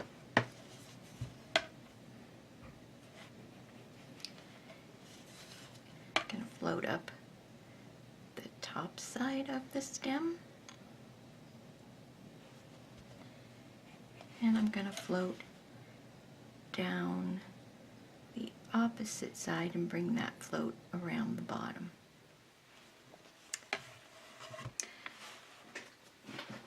Now I also want to set the inside of the bowl in there.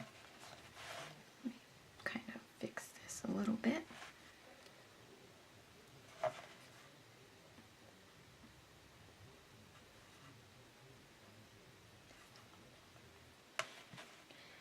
Alright, so I'm going to set the inside of the bowl in by doing floats. Some C-stroke floats that form the inside of the bowl.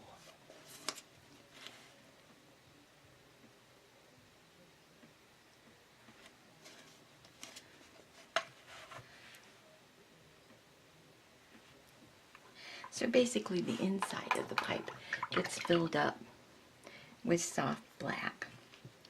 We're going to take a liner brush and some warm white, and I'm going to line a kind of dry brushed highlight up the stem, across this front edge of this bowl, and I also want to do a little rough highlight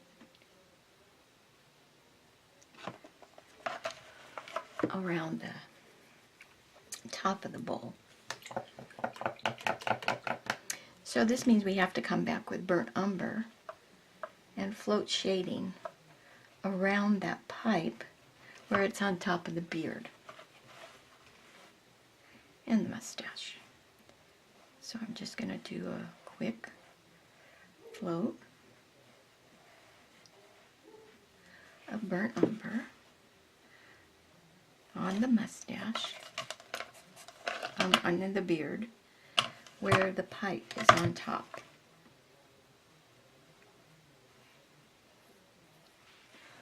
Alright. There should probably be a little bit of smoke coming out of the pipe. So what I'm going to do is I'm going to just take my dry brush and some warm white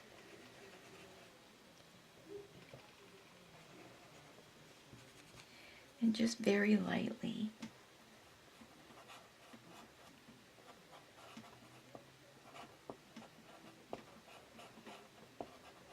add a little smoke coming out of that pipe. Okay, yeah, I think he looks more like a ship's captain now. Okay, now let's go back to this lettering. And what I want to do with the lettering is I want to take some soft black, which is the color we basted in, and I'm going to pick up just a little bit of warm white to make a lighter value of that soft black. And I'm just, on these bigger letters, the Crabby Captain, I just want to, I need a little more warm white. I just want to line a little bit of highlighting in the top half of each of those letters.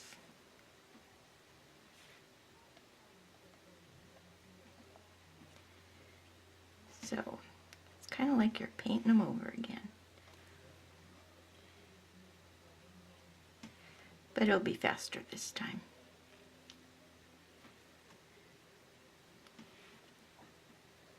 So we'll do this. I'll finish this up, and then I'll come back and we'll do the next few steps. Okay, I got that highlighting done in the top half of those letters for Crabby Captain, and the next thing I'm going to do is I'm going to line a shadow to the top and left of each letter, including the and cafe, with a wash of burnt umber. That's just going to make them stand out off the background a little bit more. And if you've painted anything of mine that had lettering on it, you'll know this is something I do quite often. So the top and left of each letter is going to get this shadow line too in it.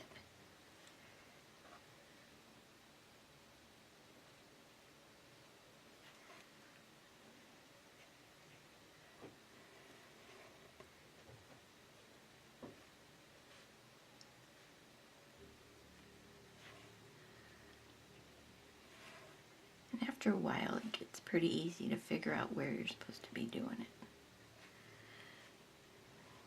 Just remember, anything that's got a top or an edge that you can line to the left side of, that's where you're going to put this color.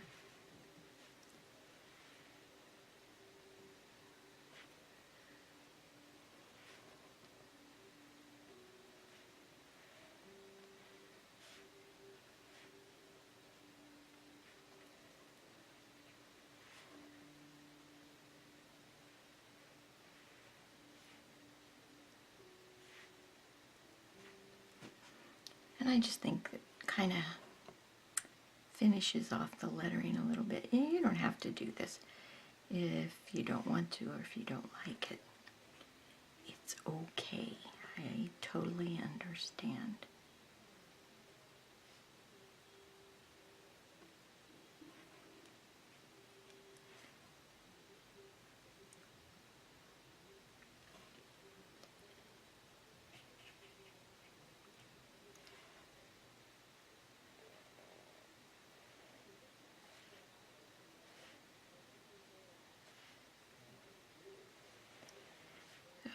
Almost done here.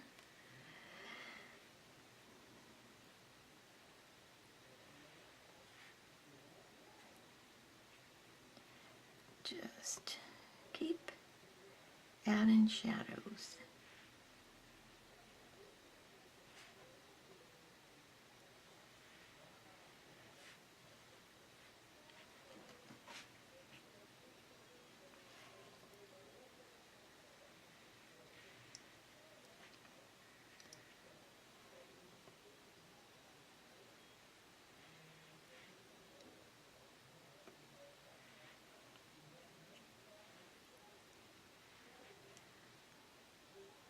One more word, and we'd be done with this this lettering.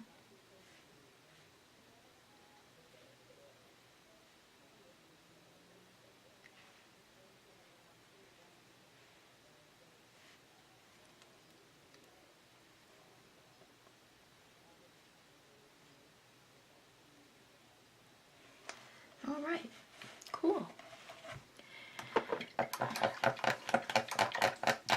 All right, one of the next things I want to do is I want to add some spattering of soft black to this.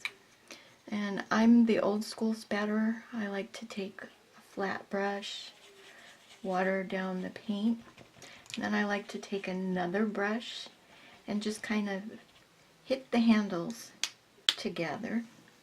So I'm going to just add some spattering all over. It doesn't need a lot. And then what I'm also going to do with the soft black is I'm going to give the board kind of a rough edge here. And I'm only going to do this down the sides, not across the top. Okay, so that just kind of makes it look like the edges of the board are cut and worn.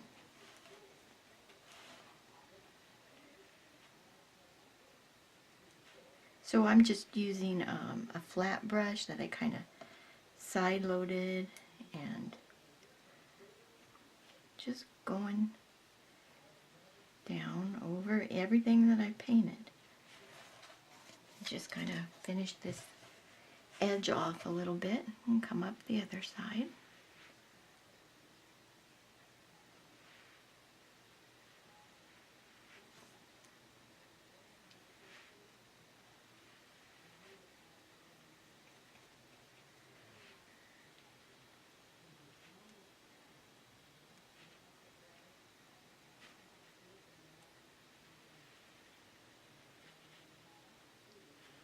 Just make sure it's not straight. Just give it some crooked edges. Okay, cool. Now what I want to do is I want to let this dry. And then I'm going to come back with a baby wipe and some burnt umber, and I'm going to antique it just a little bit more. So I'll be back when this is dry. Okay, I've got that all dry. And what I've done is I've grabbed a baby wipe and what I've done is I've picked up some burnt umber off my palette and I've kind of rubbed it around to soften it so there's no blobs on the baby wipe. And I'm going to go to the corners mostly and start there and just start rubbing on some burnt umber just to tone it down and make it look a little older. So what ideally I want you to do is you're going to cover the whole thing, but I want you to ideally leave more color in the corners. Okay? And this is my easiest way that I like to antique things down, is to use this little baby wipe.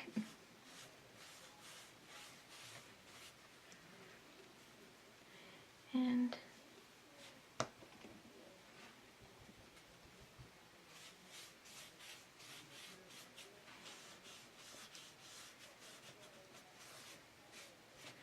all right, I think we've got it. So you can drill holes in the corners and add a wire hanger, or you can just add a hanger to the back of it. But this is our little sign for the Crabby Captain Cafe. His motto is "Eat it or you're overboard." So thanks for joining me, and I hope to see you again sometime soon. Thanks.